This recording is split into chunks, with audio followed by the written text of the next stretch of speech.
उत्तम बात तो यही है कि कोई प्रश्न ना हो, हम अपनी तरफ से बता देते हैं।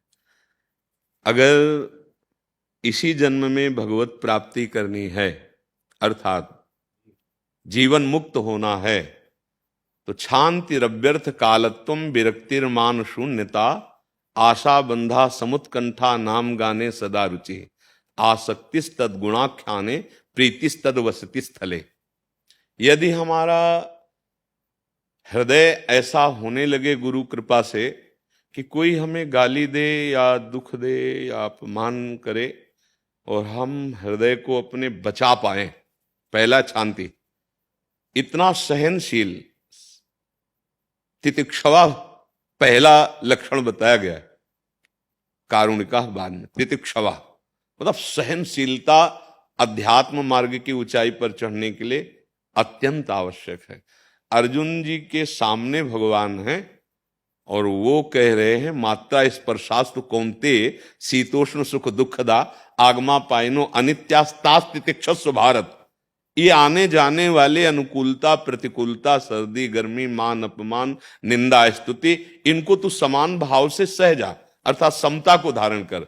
तो जो अध्यात्म की ऊंचाई पर चढ़ना चाहता हो, पहला लक्षण शांति, अर्थात इतना हृदय शांत होना चाहिए कि किसी के भी मृदु या कटु व्यवहार पर कोई हलचल नहीं होनी चाहिए। जब हमें कोई सम्मान करता है तो एक विकार उत्पन्न होता है, और जब कोई अपमान करता है तो विकार उत्पन्न होता है।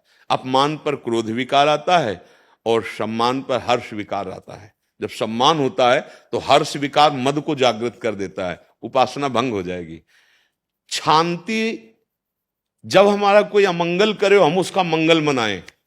करत जे अनशयन निंदक तिन्हों पे अनुग्रह कियो, जो मुझे कष्ट देना चाहे मैं उसके लिए प्रार्थना करूं, भगवान इसका मंगल हो, त्रिकाल में भी इसको कभी इस अपराध का दंड न मिले, स्वामी आप इस पर कभी रुष्ट मत होइए।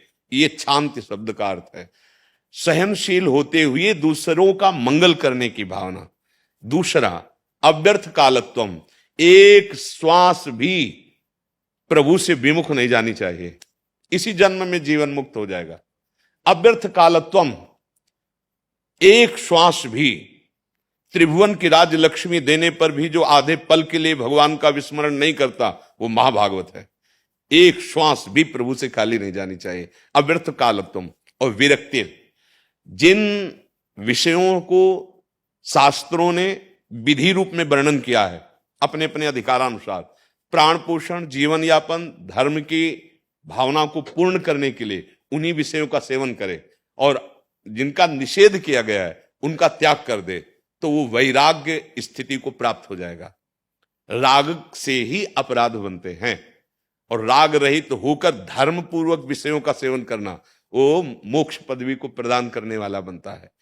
विरक्ति, संपूर्ण जगत के एक साथ मिलकर भोग आ जाएं और हमारे चित्त को क्षोभ न पहुंचा पावे, उसे विरक्ति कहते हैं। वैराग्यवान, पहला होता है त्याग।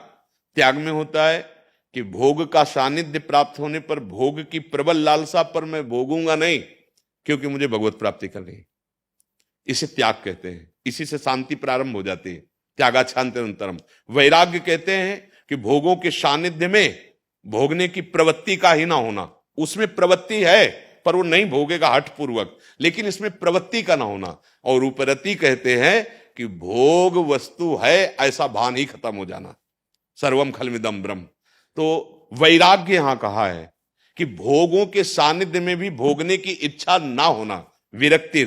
और मान शून्यता, जब तक उपासक में मान प्राप्ति की लालसा रहती है तब तक वो निर्द्वंद नहीं हो पाता है, तब तक वो अमृत पद का अधिकारी नहीं होता।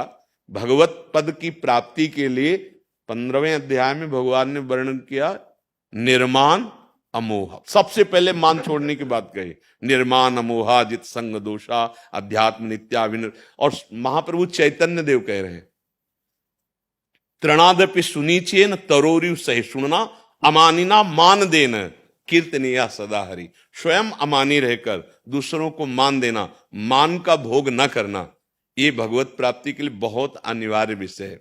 मान शून्यता, अर्थात अपने में मान भोग की शून्यता। मान भोग कब होता है? जैसे कोई प्रणाम कर रहा है, प्रशंसा कर रहा है और हम वो हर्षित हो रहे हैं, उसे स्वीकार कर रहे हैं, हम मान का भोग कर रहे हैं, तो अपमान का भोग तुम्हें स्वीकार करने की जरूरत नहीं, आगे आएगा, उसी में डूब जाओगे, तुम बच ही नहीं पाओगे। क्योंकि अगर मान को भोगा तो अपमान जबरदस्ती लागू हो जाएगा आपके ऊपर, अगर मान नहीं भोगा तो अपमान तुम्हें दुखी नहीं कर सकेगा। तो इसीलिए मान शून्यता, विरक्तिर मान शून्यता, आशा बंधा, दृढ़ आशा करो अपने गुरुदेव के चरणों में कि इनके प्रताप से इस जन्म में मेरा काम हो जाएगा। गुरु मिले मतलब भगवान मिले, गुरु मिले मतलब अब मोक्ष पद भी हमारे लिए दुर्लभ नहीं है। दृढ़ आशा बंधा और समुत्कंठा, उत्साह सहित नाम गाने सदा रुचि। भगवान के जो नाम मंत्र गुरुदेव ने दिए हैं, इनमें रुचि हो जाए। जैसे काम ही नार प्यार जिम लोभी जिम प्रिय दाम, तिम रघुनाथ निरंतर प्रिय लागो। गोस्वामी जी कह रहे ऐसी हमारी नाम में रुचि हो जाए, समुत्कंठा, उत्साह के सहित। जैसे हम धन पर बुद्धि रख लेते हैं, महत्व बुद्धि, तो हम ओवर टाइम भी करते हैं कि 8 घंटे तो इतना मिलेगा, 2 घंटे और कर लेते हैं, इतना मिलेगा। ऐसी हमारी रुचि नाम रूपी परम धन में लग जाए। समुत्कंठा नाम गाने सदा रुचि, आसक्ति तद्गुणाख्याने, अपने आराध्य देव की चर्चा करने का नशा हो जाए।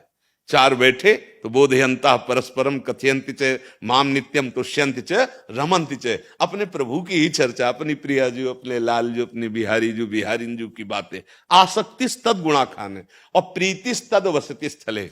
ब्रजमंडल, ब्रज 84 को साक्षात श्री कृष्ण का वपू माना गया है। मानो आप भगवान की गोद में हो, जब समय मिले जो वास कर रहे हो तो अहोभाग्य, नहीं तो 1 दिन 2 दिन 3 दिन, जितना समय मिले आसक्ति हो जानी चाहिए भगवान के धामों में, भगवान की लीला स्थलियों में। ये पूरा ब्रज 84 कोश ब्रह्म स्वरूप है। ये बड़ा महामहिम भाग्य है जिनको यहाँ आने को मिलता है, और जो यहाँ बिना लाडली जो महाराज की कृपा के ना धाम में प्रवेश नहीं होता, उन्हीं की, तो उनकी कृपा अमोघ है। हमारी आसक्ति हो जानी चाहिए, चाहे जहां रहे।